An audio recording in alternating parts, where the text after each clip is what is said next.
नमस्कार विद्यार्थियों। पिछली कक्षा में हमने राजनीतिक सहभागिता के बारे में अध्ययन करना प्रारंभ किया, जिसके अंदर हमने राजनीतिक सहभागिता का अर्थ और उसकी परिभाषा जानी। आज हम नागरिक सहभागिता में नागरिक चेतना क्या महत्व है, राजनीतिक सहभागिता का अभिजात्य स्वरूप क्या है तथा नागरिक सहभागिता का स्वरूप के बारे में अध्ययन करेंगे। 3 बिंदु देखेंगे आज के कक्षा के अंदर। एक नागरिक चेतना और सहभागिता, नागरिक सहभागिता और अभिजात्य स्वरूप, और राजनीतिक सहभागिता का क्या स्वरूप है, किस किस रूप में यह पाई जाती है। तो सबसे पहले देखते हैं हम नागरिक चेतना और सहभागिता। नागरिक चेतना और सहभागिता, नागरिकों की चेतना, उनका शैक्षिक स्तर, वैचारिक धरातल आदि वे तत्व है जो उनकी राजनीतिक सहभागिता को सुनिश्चित करते हैं। यानी कोई भी नागरिक है, उसकी जो राजनीतिक सहभागिता को तय करने वाले, सुनिश्चित करने वाले जो बिंदु है, उनके अंदर नागरिकों की एक तो चेतना, उनका शैक्षिक स्तर क्या है तथा वैचारिक धरातल उनका किस प्रकार का है। ये बिंदु वे है जो किसी भी नागरिक की जो राजनीति के अंदर सहभागिता उसको तय करते हैं। अगर व्यक्ति चेतन होगा, जागरूक होगा, तो वे ज़्यादा राजनीतिक सहभागिता में भाग ले पाएगा। जिसका शैक्षिक स्तर उच्च होगा, वह भी ज़्यादा नागरिक सहभागिता में भूमिका निभाएगा। तथा जो वैचारिक रूप से मजबूत होगा, जो विचारों को धरातल पर उतारेगा, वह भी नागरिक जो राजनीतिक व्यवस्था है उसके अंदर ज़्यादा से ज़्यादा भाग लेगा। यही कारण है कि जिन देशों का साक्षरता प्रतिशत जितना अधिक है, वहाँ की नागरिक की राजनीतिक सहभागिता का स्तर भी उतना ही व्यापक यानी ज़्यादा होता है। यानी जिस देश का शैक्षिक स्तर है वह ज़्यादा है, जहाँ पर साक्षरता का प्रतिशत ज़्यादा है, उन देशों के अंदर नागरिक सहभागिता ज़्यादा पाई जाती है।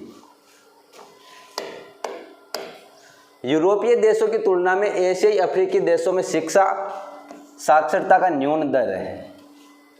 जब हम विश्व के देशों की बात करते हैं साक्षरता के अनुसार, तो ये जो यूरोप के जो देश है, उन देशों की तुलना में जो एशिया और अफ्रीका के जो देश है, इन एशिया अफ्रीकी देशों का जो साक्षरता प्रतिशत है वह कम है, जबकि यूरोपीय देशों का ज़्यादा है। न्यून दर ही नागरिकों की राजनीतिक उदासीनता को दर्शाने के लिए पर्याप्त आधार कहा जा सकता है। तो अगर प्रश्न आ जाए कि एशियाई और अफ्रीकी देशों के अंदर राजनीतिक सहभागिता कम क्यों पाई जाती है, तो उसका कारण क्या है? शिक्षा का साक्षरता प्रतिशत न्यून होना। यहाँ पर साक्षरता की दर कम है, इसलिए ये राजनीति के प्रति उदासीन होते हैं। जबकि यूरोपीय देशों के अंदर राजनीतिक सहभागिता ज़्यादा पाई जाती है, क्योंकि इन देशों की साक्षरता प्रतिशत ज़्यादा है। इसी के साथ जनसंख्या का घनत्व, विस्तारित रूप से फैलाव भी वह कारण है जिनको नागरिकों के अपने जनप्रतिनिधियों के साथ व्यापक रूप से चर्चा परिचर्चा नहीं कर पाते हैं। जहाँ पर जनसंख्या बहुत ज़्यादा होती है या विस्तारित रूप होती है, बहुत ज़्यादा फैली हुई होती है, ये दोनों ही कारण वहाँ की जो जनता है उनको अपने जनप्रतिनिधियों के साथ परिचित होने के लिए प्रभावित करती है। जहाँ पर जनसंख्या घनत्व ज़्यादा है, पास पास में लोग रहते हैं, तो वे अपने जनप्रतिनिधि से तुरंत मिल लेते हैं। जबकि जहाँ पर विस्तारित रूप है, जनसंख्या घनत्व बहुत ही न्यून है, जहाँ पर अपना जनप्रतिनिधि पता नहीं कहाँ निवास कर रहा है, बाकी पॉपुलेशन जनसंख्या कहाँ निवास कर रही है, तो उनके आपस के अंदर मिलन नहीं हो पाता। तो इसका मतलब जहाँ पर घनत्व ज़्यादा है वहाँ पर जन सहभागिता ज़्यादा पाई जाएगी, और जहाँ पर विस्तारित रूप है जनसंख्या का, वहाँ पर राजनीतिक सहभागिता कम पाई जाएगी, जन सहभागिता कम पाई जाती है। बड़े देशों में अल्प मात्रा में ही नागरिकों को अपने प्रतिनिधियों से परोक्ष संवाद होता है। जो बड़े देश हैं, क्षेत्रफल के अंदर बहुत ज़्यादा फैले हुए हैं, उनके जो प्रतिनिधि होते हैं उनसे जनता का प्रत्यक्ष संवाद नहीं हो पाता है, उन तक उनकी पहुँच ही नहीं हो पाती है। ऐसी स्थिति में नागरिकों की लोकतांत्रिक तथा राजनीतिक सहभागिता अत्यल्प मात्रा में होती है, बहुत ही कम मात्रा में होती है। इसका मतलब बड़े देशों के अंदर राजनीतिक सहभागिता कम पाई जाती है। क्यों? क्योंकि वहाँ पर जो जनता है उनका अपने जनप्रतिनिधियों से प्रत्यक्ष संवाद नहीं हो पाता है, इसलिए वहाँ पर राजनीतिक सहभागिता अत्यल्प मात्रा में पाई जाती है। तो पूछ लिया जाता है प्रश्न कि बड़े देशों के अंदर राजनीतिक सहभागिता न्यून पाए जाने का क्या कारण है, अल्प पाए जाने का क्या कारण है? तो क्या कारण है? वहाँ पर अपने जनप्रतिनिधियों से जनता का प्रत्यक्ष संवाद नहीं हो पाता है, सक्रिय रह पाती है। स्वाभाविक रूप से ही इस किसी देश की राजनीतिक स्वास्थ्य के लिए उपयुक्त नहीं माना जा सकता है। जब प्रत्यक्ष संवाद जनप्रतिनिधियों के साथ जनता का नहीं हो पाता है तो वह वहाँ की राजनीतिक व्यवस्था के लिए सही नहीं होता है, गलत माना गया है, उपयुक्त नहीं होता है।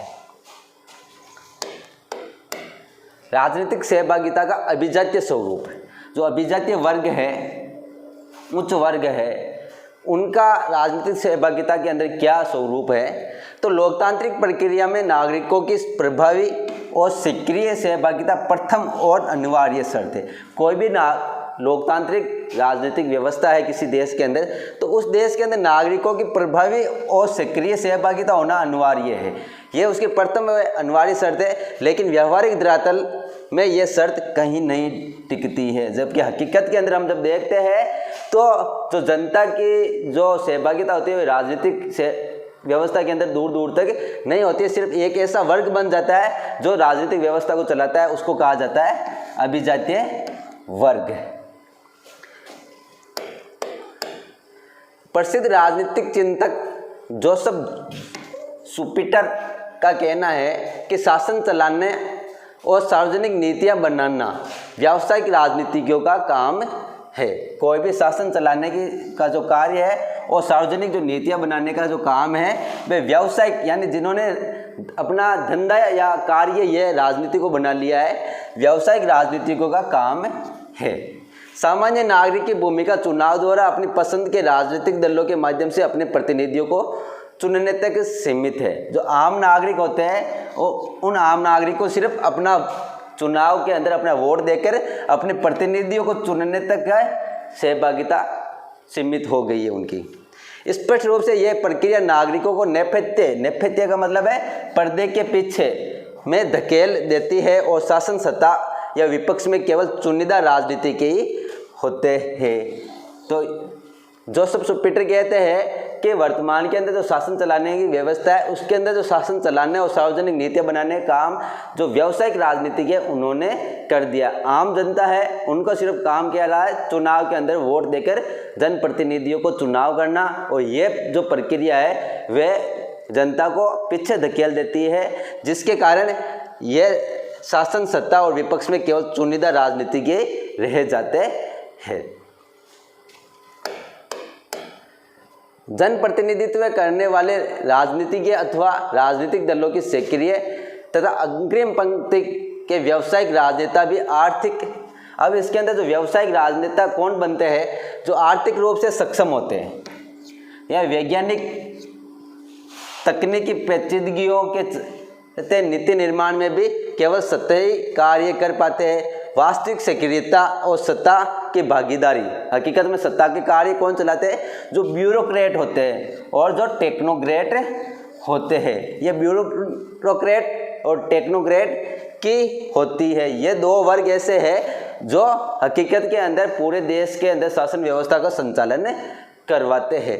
जो नेता बन जाते हैं वे आर्थिक और वैज्ञानिक तथा तकनीकी पेचीदगियों के चलते नीति निर्माण में केवल सतही कार्य करते हैं, यानी ऊपरी दिखावटी कार्य करते हैं कि जो कार्य ब्यूरोक्रेट और टेक्नोक्रेट ने पहले से करके निर्धारित किया है उनको सिर्फ लाके प्रस्तुतिकरण करते हैं। ये इस प्रकार वर्तमान समय में वास्तविक सहभागिता अल्प मात्रा में अभिजातीय वर्ग के हाथों में सिमट कर रह गई है। जब अब हम लोकतांत्रिक व्यवस्था के अंदर जब सहभागिता देखते हैं तो सिर्फ इस अभिजातीय वर्ग के अंदर सिमट कर रह गई है, जिसके अंदर कौन कौन आते हैं? ब्यूरोक्रेट, टेक्नोक्रेट, आर्थिक रूप से सक्षम व्यक्ति, तकनीकी सामान्य डॉक्टर, वकील, जो बड़े बड़े वर्ग के जो लोग हैं वे इस अभिजातीय वर्ग के अंदर आते हैं। उन वर्ग के अंदर राजनीतिक सहभागिता सिमट कर रह गई है। स्पष्ट है कि आधुनिक लोकतांत्रिक प्रणाली में लोकतंत्र मूलतः राजनीतिज्ञों का शासन है जिसमें साधारण नागरिकों की भूमिका बहुत ही सीमित, अल्पकालिक, रुक कर तथा काल्पनिक मात्र है। रॉबर्ट डहेल ने लोकतंत्र के इस अभिजातीय स्वरूप की तीखी आलोचना करते हुए कहा है कि ये ऐसी यंत्रबद्ध व्यवस्था है जो बाजार के सिद्धांतों का अनुसरण करती है तथा विभिन्न हित समूहों के परस्पर विरोधी हितों में संतुलन स्थापित करने के लिए स्वतः ही अभिजातीय प्रक्रिया का हिस्सा बन जाती है।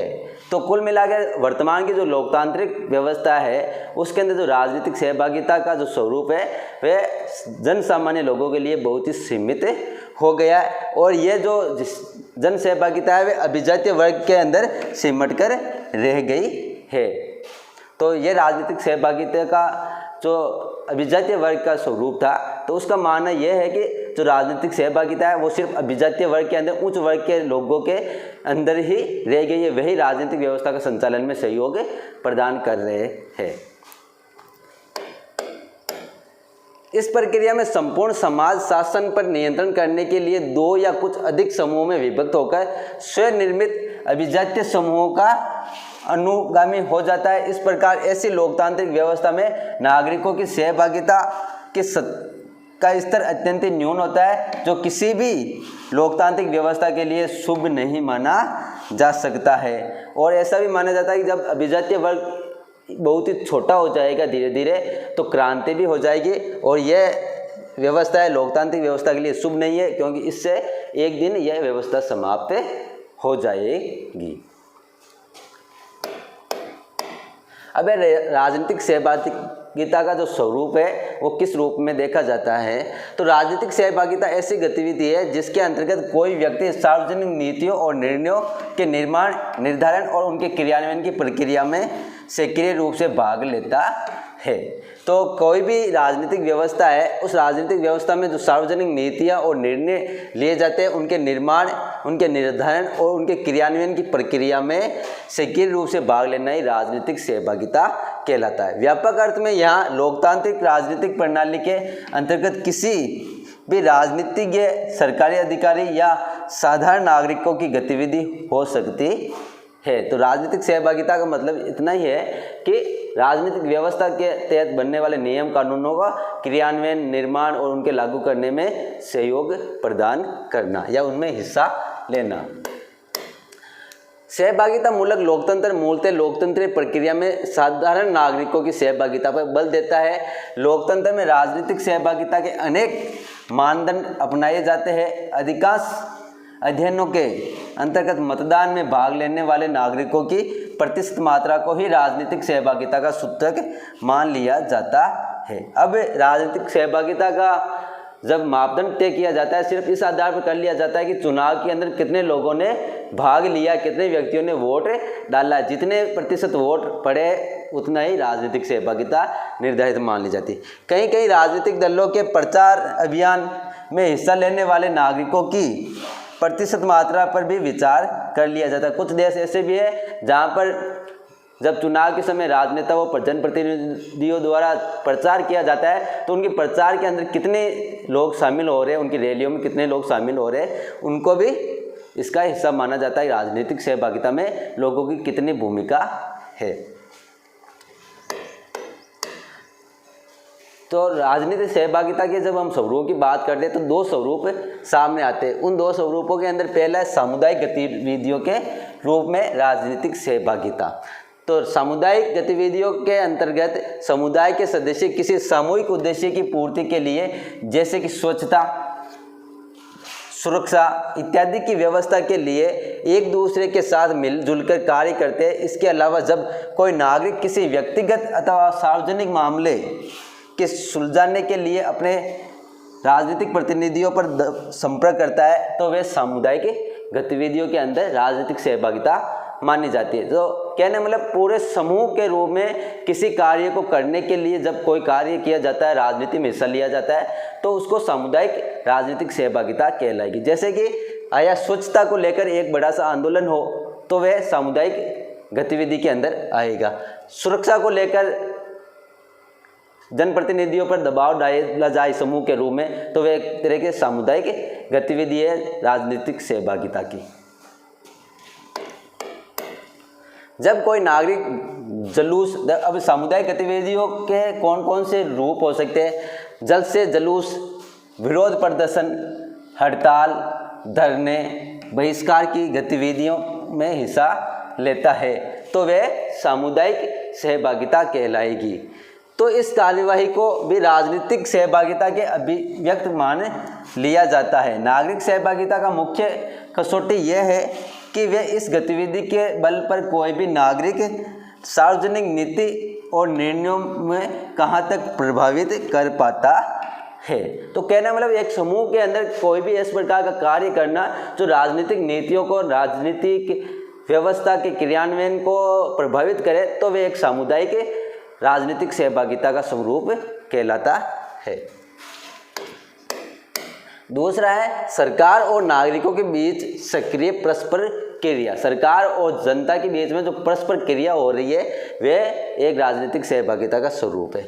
यह दो तरफा गतिविधि है। यह दो तरफा गतिविधि है कि सरकार द्वारा नागरिकों के लिए कार्य करना और नागरिकों को द्वारा सरकार से अपने लिए कार्य करवाना। जब एक पक्ष क्रिया करता है तो दूसरा पक्ष उसका प्रत्युत्तर देता है। सरकार कार्य करती है तो नागरिक इसका प्रत्युत्तर फीडबैक देती है, और नागरिक कोई कार्य करती है तो सरकार उसका फीडबैक करती है। दूसरे शब्दों में राजनीतिक सहभागिता का कार्य रूप देने के लिए नागरिक भी पहल कर सकते हैं, राज्य अथवा सरकार भी पहल कर सकती है, जिसको हम निम्नानुसार समझ सकते हैं।